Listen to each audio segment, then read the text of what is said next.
G'day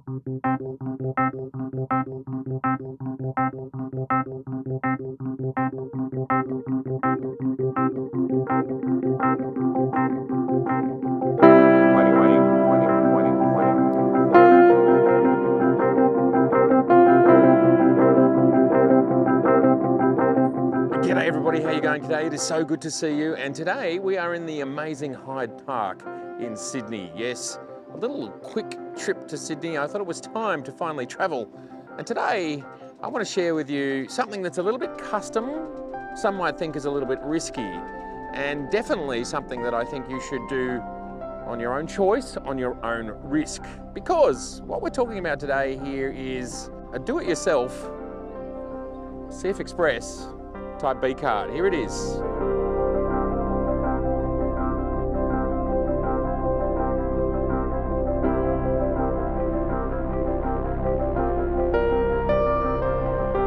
This is basically a casing that you can purchase online. It's $19 US or 27 US dollars, I think, $27.95 US dollars for a gold version. This is the gold version. And here we are with the Z9. And there it is, going in. What's amazing about it is that you can put your own SSD card into it. You can buy it yourself, and it is ridiculously cheap.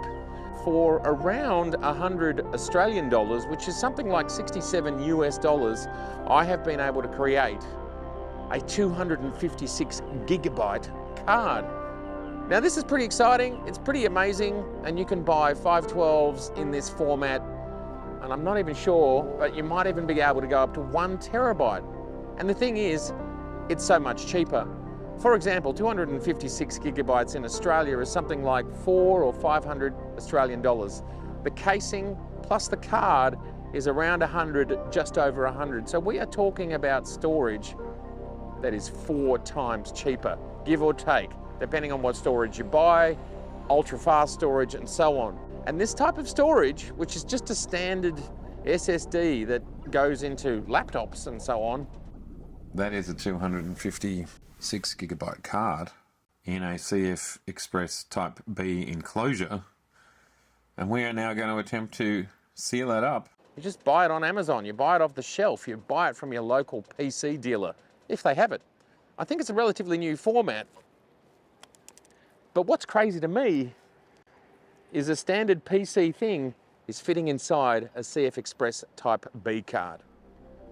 So let's talk more about this.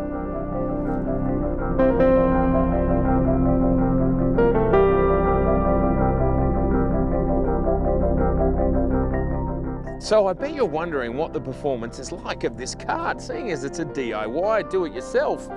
Well, I'm shooting it in the Z9. I've been able to shoot in raw 20 frames per second bursts, and performance is a little bit mixed. So sometimes I'm able to get 20 frames a second for like up to 5-6 seconds, and sometimes as you get deeper into the card, it's more like 2 to 3 seconds of 20 frames per second. But I reckon that's determinant on which SSD you buy, what you're putting in there. So there is more experimentation that needs to be done. I'm not sure how much of that is controlled by if there's any electronic circuitry within this card. I'm not sure what they're actually doing, but I suspect it could possibly get faster with faster cards. Also, we've been able to shoot 8K 24 frames per second in 10-bit H.265, no problems. And we've shot on this card until this card is full in 8K for like 2 days. We have not shot 8K 60 RAW, and I don't think it can do it. I think there's very few cards out there that can do it. I'm hearing a lot of people can't do it with the cards that they've got. I don't think this will do it. But how many people are shooting 8K 60 frames per second RAW? So what's exciting about this for me is that you can buy this housing for, let's say, 20 to 30 US dollars, and then you can decide how big a card you want. And you can also change the size of the card at a later date. So really, it's up to you what you want to do with these cards. Next, I want to talk about the pros and the cons, and more so, the cons.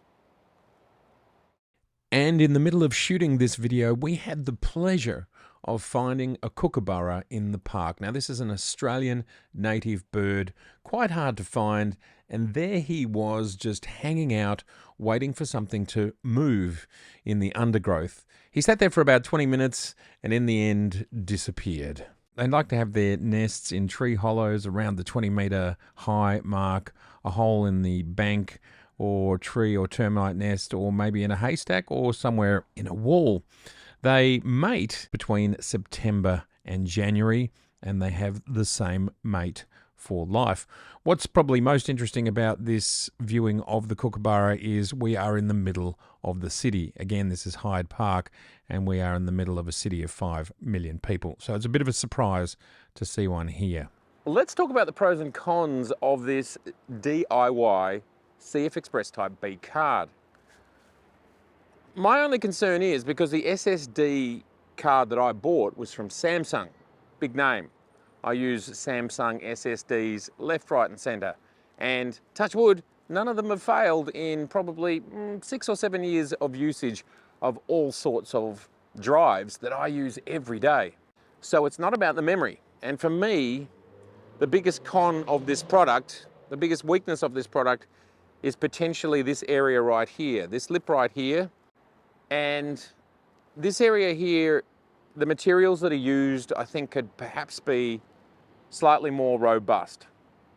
And that to me is the only con. That is absolutely the only con, that how long will this last, and ensuring that it stands the test of time, that it can still go into your card reader and it can still go into your camera time after time, day after day, year after year. Now, I don't know what your expectations are on how long a card should last, but I've got XQD cards that are 10 years old. And the ones that I bought with the arrival of the Z6 and the Z7, well, they are 4 years old, or almost 4 years old. So I would expect this to last a little while, and I think that's its weak spot. So I hope they keep improving on this, and you do have to be a little bit careful. So in using this product, I would say use it at your own risk. This is DIY, and I would, to begin with, use it for non-essential photography. I would just play with it and test it out and decide for yourself whether you're comfortable with it. I've used it already. I'm comfortable with it, but I like to test things out. That's my personality type. But yeah, I'm not going to use it for client work yet, but I might. We'll talk about it again in 6 months' time. So there you go. You can DIY a CFexpress Type B card. It's up to you. I would love you to let me know in the comments below, is this something that you would experiment with? As I've said, Australian dollars, you don't even have to spend as much as 100. So in US dollars, you could, for under $100, probably 70 or 80 US dollars, get yourself a 256 gigabyte CFexpress Type B card. But just be prepared for everything that comes with DIY. You've got to install the RAM yourself into the card. Here we are putting the last screw in of this tiny little SSD drive. Tiny, but it fits inside a CFexpress Type B enclosure. And we are about to put this into a camera for the very first time. You've got to make sure the card stays in good order. It's not as tough as a normal card. And you've got to be sure that you don't have card failure, as in SSD failure, which I'm not expecting that to be the weak point of this product. But I'd love to know your thoughts and whether, like me, you just like to experiment with these things and see what you can achieve. We've been very happy with it. As I said, we've shot just all 8K, 24 frames per second. We've filled the card, 256 gigabytes of it, and no signs of any problems. I've had this product running now for about a week. All good so far. All right, let me know in the comments if you would do this. It's been so good to see you. If this is your first time here, I would love to see you again. So please do subscribe, please share, and please like, and I'll see you later. The amazing new lens from Viltrox. This is a 13mm 1.4 native Z lens, and it comes with all the goodness that you'd want: autofocus, auto aperture, it's all in there. Now this is an APS-C lens, which means it works perfectly on a ZFC or a Z50.